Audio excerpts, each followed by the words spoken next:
என்ன சொல்றீங்க? அப்ப உங்களுக்கு என்ன நடந்துச்சு? எதுக்காக சீதா ஜெயிலுக்குள்ள போனா? அவங்க அப்பா எதுக்காக இப்படி கோமால இருக்காரு?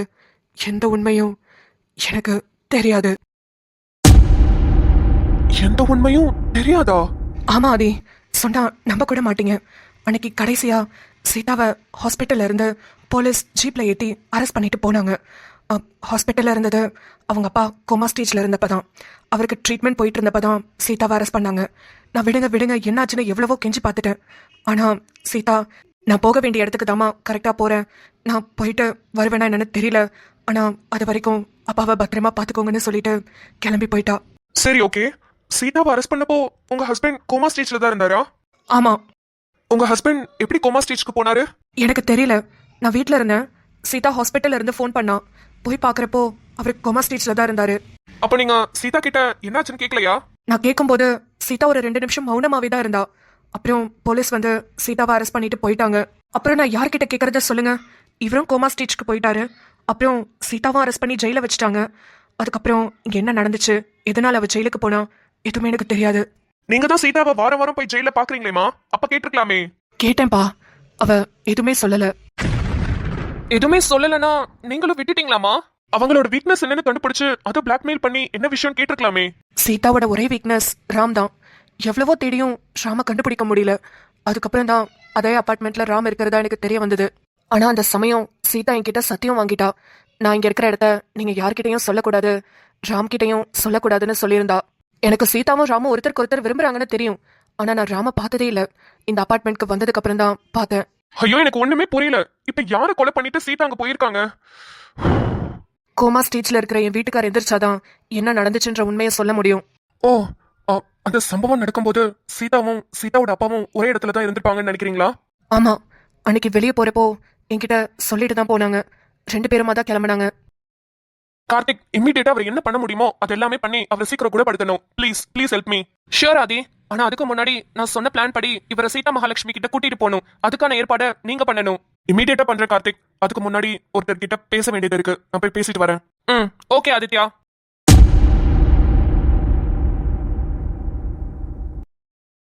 மாமா, என்ன பண்ணிட்டு இருக்கீங்க இங்க? என்ன பதிலே காணோம்? மாமா, மாமா. ரஷமா, சொல்லுமா. என்னாச்சு மாமா? நான் பாட்டுக்கு பேசிட்டே இருக்கேன், நீங்க ஏதோ யோசனையிலே இருக்கீங்க. இல்லம்மா, ஒன்னும் இல்ல. இல்ல மாமா, என்னமோ இருக்கு.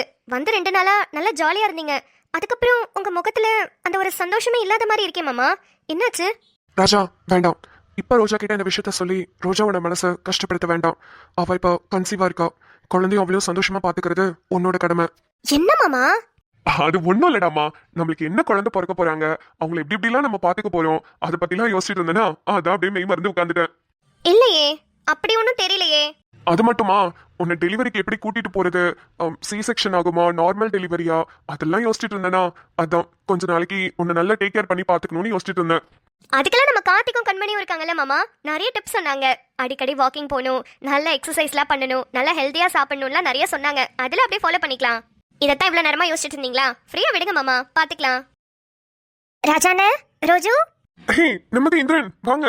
நிம்மோ ப்ரோ, எப்படி இருக்கீங்க? நிம்மதியா இருக்கேன் ப்ரோ. நீங்க எப்படி இருக்கீங்க? நல்லா இருக்கேன். சரி வாங்க வெளியே போய் பேசுவோம். எக்ஸ்கியூஸ் மீ, இங்க ஒருத்தி முன்னாடி குத்துக்கலாட்டு நின்னுட்டு இருக்கேன். என்கிட்ட ஒரு வார்த்தை பேசல? ஐயோ சாரிங்க, நான் ப்ரோவை பார்த்த ஒரு இதுல உங்களை மறந்துட்டேன். ஆமா, குட்டி பாப்பா எப்படி இருக்காங்க? அப்ப கூட என்ன கேட்கணும்னு தோணல, குட்டி பாப்பாவை தான் கேக்குறீங்க. இருக்கட்டும் இருக்கட்டும். சரி ஓகே, நீங்க எப்படி இருக்கீங்க சொல்லுங்க. அப்படியே தாங்க இருக்கேன், ஒரு சேஞ்சுமே இல்ல. தேவைதான், இது எனக்கு தேவைதான். சரி சரி, உங்க ஆளை கூட்டிட்டு வெளியே போங்க, நான் என் ஆளோட பேசணும். ப்ரோ நீங்க வாங்க ப்ரோ, நம்ம போலாம். மேல உட்காரு மச்சி, என்ன கீழே உட்காந்துட்ட? ஸ்ரீரு, நானும் வரேன். எனக்கு கால் வலிக்குது, நான் உட்காந்துருக்கேன். நீ மேலே உட்காரு. நீ எதுக்கு கீழே உட்கார? நீ கீழே எல்லாம் உட்கார கூடாது. சரிடி. அப்புறம் மார்னிங் சிக்னஸ் வாமிட்டிங்லாம் எப்படி இருக்கு? பரவாயில்லடி, லைட்டா இருக்கதான் செய்யுது. என்ன சொல்றாரு மாமா? அவர் வெளியே ஒன்றும் சொல்லல. நான் கஷ்டப்படுவேன்னு எதுவும் சொல்ல மாட்டேங்கிறாரு. ஆனா அவர் வருத்தப்படுறது என்னால உணர முடியுது. என்னடி சொல்ற? ஒன்னும் புரியல. இல்லடி மாமா, எங்களை எல்லாம் விட்டு இருக்க மனசு வராம தான் அவசரமா வேலையெல்லாம் விட்டுட்டு இங்க வந்துட்டாரு. ஆனா இங்க வந்ததுக்கு அப்புறம் அவருக்கு வேலைக்கு போலன்னு உறுத்தலா இருக்கு போல. அது அவர் மனசுக்குள்ள நினைக்கிறது எனக்கு தெரியுது. ப்ரோ என்னாச்சுங்க? ஏன் முகம்ல வாடி போயிருக்கு? ஃபாரின்ல இருந்து ஜாலியா வந்திருப்பீங்கன்னு பார்த்தா இப்படி வாடி போய் வந்திருக்கீங்க. என்ன சொல்றதுன்னு ஒன்றும் புரியலங்க. அங்க இருக்கும்போது இங்க வரணும் வரணும்னு மனசு கடந்து அடிச்சுக்கிட்டே இருந்தது. அப்படி ஒரு கோவத்துல வேலையெல்லாம் தூக்கி எறிஞ்சிட்டு வந்துட்டேன். ஆனா இங்க வந்ததுக்கு அப்புறம் வேலை இல்லாம இருக்கிறது ஒரு மாதிரியா இருக்கு. நான் நினைச்சேன் வேலையெல்லாம் ஈஸியா கிடைச்சிரும்னு. ஒரு 2 கம்பெனி ஏறி இறங்குன்னு பார்த்தா வேலை இல்லைன்னு சொல்லிட்டாங்க. ஃபாரின்ல இருக்கிற எக்ஸ்பீரியன்ஸை இங்க எடுத்துக்க மாட்டோம்னு சொல்லிட்டாங்க. அதான் ஒரு மாதிரி பதட்டமாவே இருக்கு. என்னது? கம்பெனியா ஏறி இறங்குனீங்களா? என்ன ப்ரோ சொல்றீங்க? இப்ப வேலை தேடிட்டா இருக்கீங்க? வந்து ஒரு நாள் மட்டும்தான் ரெஸ்ட் எடுத்தேன். அதுக்கப்புறம் ஃபுல்லா வேலை தான் தேடிக்கிட்டு இருக்கேன். என்கிட்ட ஃப்ரெண்டை பார்க்க போறேன் அங்கே போறேன் இங்கே போறேன்னு போய் சொல்லிட்டு இன்டர்வியூக்கு போறாருடி. எனக்கு அது நல்லாவே தெரியும். அவரோட ஃபைலில் இருக்கிற ரெஸ்யூம் எல்லாம் நான் பார்த்துட்டேன். நீ எதுவும் கேட்டியா? என்ன கேட்கறதுன்னு எனக்கு தெரியலடி. நான் இப்போ என்ன பண்றது சொல்லு. அவரை வேலைக்கு போகாதீங்கன்னு சொல்ல முடியல, போங்கன்னு சொல்ல முடியல. எனக்கு என்ன பண்றதுன்னு ஒரு இக்கட்டான சூழ்நிலையில மாட்டிட்டு இருக்கேன்டி. ப்ரோ இங்க பாருங்க, நான் ஒரு ஐடியா சொல்றேன். ரோஜாக்கு பேங்க் வேலைனால ட்ரான்ஸ்ஃபர் ஆயிட்டே இருக்கும். அதுக்கு நீங்க இங்க ஏதாவது கம்பெனி பார்த்துட்டு இருந்தீங்கன்னா செட் ஆகாது. பேசாம உங்களுக்கு தெரிஞ்ச வேலை ஏதாவது பிசினஸா ஸ்டார்ட் பண்ணலாம்ல. உங்களுக்கு போட்டோகிராஃபில இன்ட்ரெஸ்ட் இருக்கு, அதனால அதை ஸ்டார்ட் பண்ணி பெரிய பிசினஸ் ஆக்கிட்டீங்க. ஆனா எனக்கு அப்படி இல்லைல்ல. என்ன இல்லல, உங்களோட இன்ட்ரெஸ்ட் என்னன்னு சொல்லுங்க. அதை எப்படிலாம் கொண்டு போகணும்னு நான் சொல்றேன். எனக்கு என்ன ஜி, விவசாயம் தான் தெரியும், வேற என்ன தெரியும்? அதே பண்ணுங்க. அதே பண்ணுங்கன்னா இங்க எப்படிங்க பண்ண முடியும்? ஊருக்கு தானே போகணும். இங்கேயும் பண்ணலாம் ப்ரோ. ஆர்கானிக் ஃபார்மிங் இருக்கு, அது சூப்பரா இருக்கும். உங்களுக்கு விவசாயத்துல இன்ட்ரெஸ்ட் இருக்குன்னா கண்டிப்பா ஆர்கானிக் ஃபார்மிங் பண்ணுங்க. இப்பெல்லாம் எல்லாமே அதான் பண்றாங்க. டெரேஸ்ல கார்டன் வைங்க, சூப்பரா போகும். உங்களுக்கு அதுல ரொம்ப இன்ட்ரெஸ்ட் இருக்குன்னா கிளாஸ் கூட எடுக்கலாம், தெரியுமா? அப்படியா? விடு விடு, 2 கலெக்டர்ஸும் போயிருக்காங்கல்ல, கண்டிப்பா ஏதாவது நல்ல முடிவோட தான் வருவாங்க. வெயிட் பண்ணுவோம். ப்ரோ இந்த போட்டோவை பாருங்க, இதுதான் ஆர்கானிக் ஃபார்மிங் அப்படிங்கிறது. இதுக்கு ஜஸ்ட் கொஞ்சம் இன்வெஸ்ட்மெண்ட் இருந்தா போதும் ப்ரோ. உங்களுக்கு தான் எந்த மண்ணுல எந்த மாதிரியான விதை போட்டா நல்ல முளைக்கும்னு தெரியும்ல, அதனால இப்படி நீங்க பண்ணிட்டு போயிடலாம். இந்திரன் நல்லா இருக்கு. இது மாதிரிலாம் காய் உண்மையாவே காக்கிதான் மாடியில வச்சா? ஆமா ப்ரோ, இப்ப சிட்டிலலாம் இது மாதிரி தான் பண்ணிட்டு இருக்காங்க. இதெல்லாம் கொண்டு போய் வித்தாலே நல்ல காசு ப்ரோ.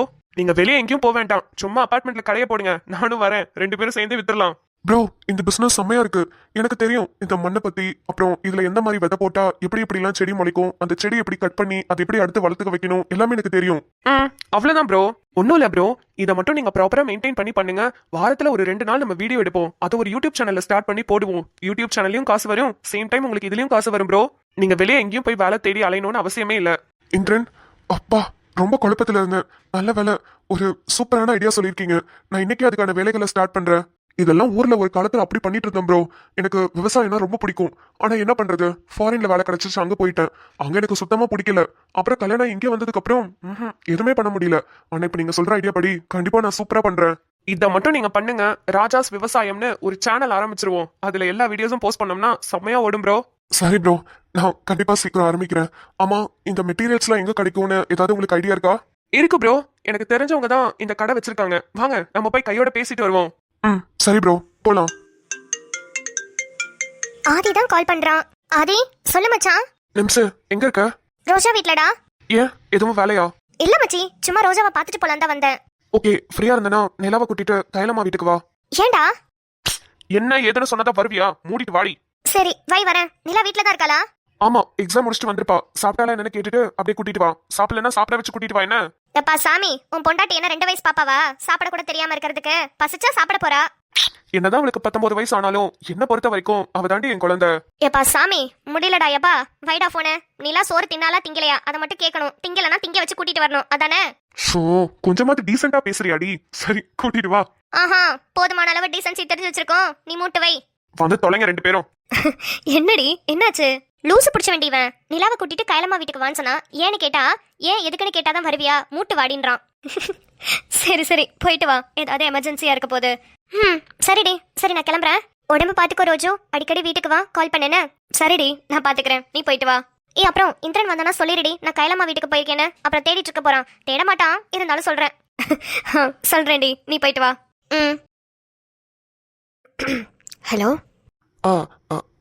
ஹலோ ஹலோ, யாரு? ஹோ, அப்ப நான் யாருன்னு மேடம்க்கு தெரியாது. தெரியலையே, யாரு நீங்க? திடீர்னு கால் பண்ணிருக்கீங்க.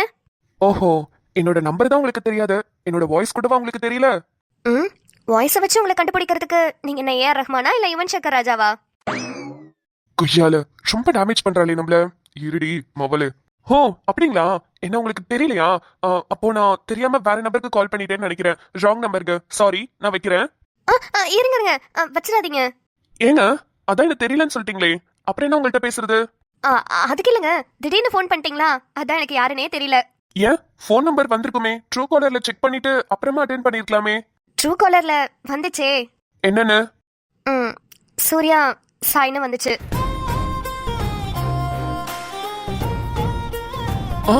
அப்படியாங்க வந்துச்சு?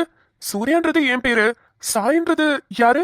ம் யாருன்னு தெரியாம தான் கால் பண்ணீங்களோ? மேடம் மட்டும் நான் யாருன்னு கேட்டீங்க? அப்படிதான் சும்மா கலாய்ப்பேன், அதுக்குன்னு சாய் யாருன்னு நீங்க கேட்க கூடாது. ஓஹோ, சூர்யா யாருன்னு நீங்க கேட்கலாம், சாய் யாருன்னு நான் கேட்க கூடாதா? கேட்க கூடாது. சரிங்க மேடம், கேட்கல. ம் சரி சொல்லுங்க, எதுக்கு கால் பண்ணீங்க? இல்ல, நேத்து நைட்டு ஒரு சம்பவம் நடந்துச்சு. அதுக்கப்புறம் ஒரு ஃபோன் இல்ல, ஒரு மெசேஜ் இல்ல. அதான் மேடம் எப்படி இருக்கீங்கன்னு கேட்கலான்னு பண்ணேன். எங்க அந்த சம்பவம் நடந்ததுக்கு அப்புறம் சாய் இப்போ சாயாவே இல்லையே.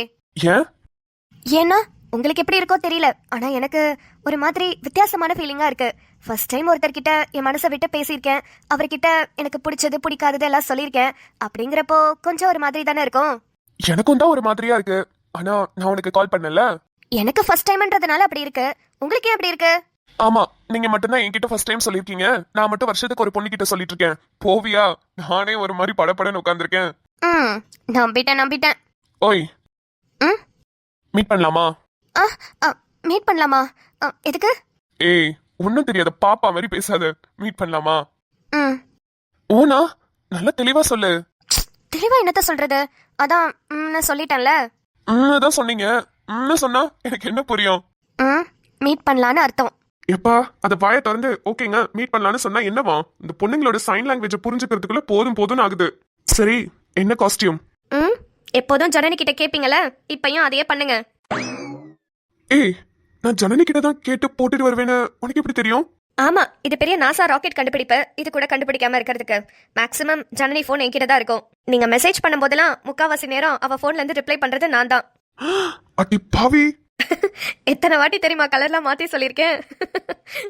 நீங்க கால் பண்ணி பேசினா மட்டும்தான் ஜனனி அட்டன் பண்ணுவா. மெசேஜ் பண்ணும் போதெல்லாம் நான் தான் ரிப்ளை பண்ணியிருக்கேன். அடி பாவி, எவ்வளவு பெரிய ஃப்ராடு நீ.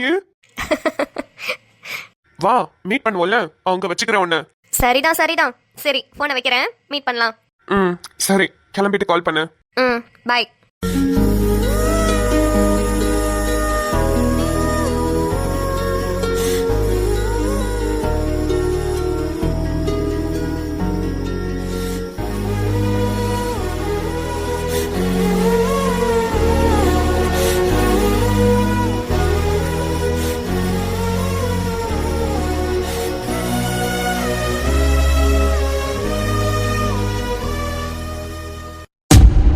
ஹலோ ஆதி. டாடி, எனக்கு ஒரு கேஸ்ல இன்ஃபர்மேஷன் தேவைப்படுது. ஃப்ரீயா இருக்கீங்களா? நீ விசாரிக்கிற கேஸ்ல என்கிட்ட என்ன இன்ஃபர்மேஷன் உனக்கு தேவைப்படுது? Seetha Mahalakshmi case daddy. அந்த கேஸ் தான் இப்ப நான் விசாரிச்சுட்டு இருக்கேன்.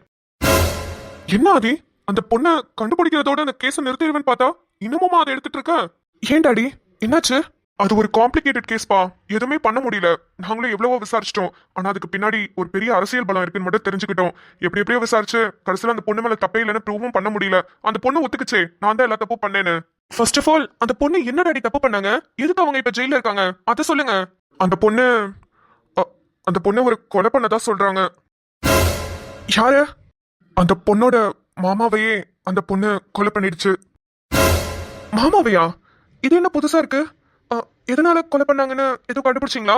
அந்த பொண்ணு கிட்ட எவ்வளவோ விசாரிச்சிட்டோம்பா, வாயவே திறக்க மாட்டேங்குது. நான் தான் கொன்னேன் இதை மட்டும் தான் சொல்லுதே தவிர எதுக்காக கொலை பண்ணீங்க, எப்படி கொலை பண்ணீங்க ஒண்ணுமே தெரியல. ஓகே டாடி, ஆனா சீதாவோட அம்மா கிட்ட விசாரிச்சப்போ ஹாஸ்பிட்டல்ல இருக்கும்போது சீதாவை அரெஸ்ட் பண்ணிட்டு போனாங்க, போலீஸ் எல்லாம் வந்துன்னு சொன்னாங்க. ஆனா நீங்க நான் தான் கொலை பண்ணேன்னு அந்த பொண்ணாவே வந்து சரண்டர் ஆச்சுன்னு சொல்றீங்க. என்னதான் டாடி நடந்துச்சு எனக்கு புரியல. ஆதி, ஒருத்தர் அரெஸ்ட் பண்றதுக்கு முன்னாடி எவிடன்ஸ் இல்லாம அரெஸ்ட் பண்ண மாட்டோம்னு உனக்கு தெரியும்ல? அதுலயும் சீதா மகாலட்சுமிக்கு விதிச்சிருக்கிற தண்டனை life sentence to death. So அவங்க காலம் ஃபுல்லா ஜெயில தான் இருக்கணும்.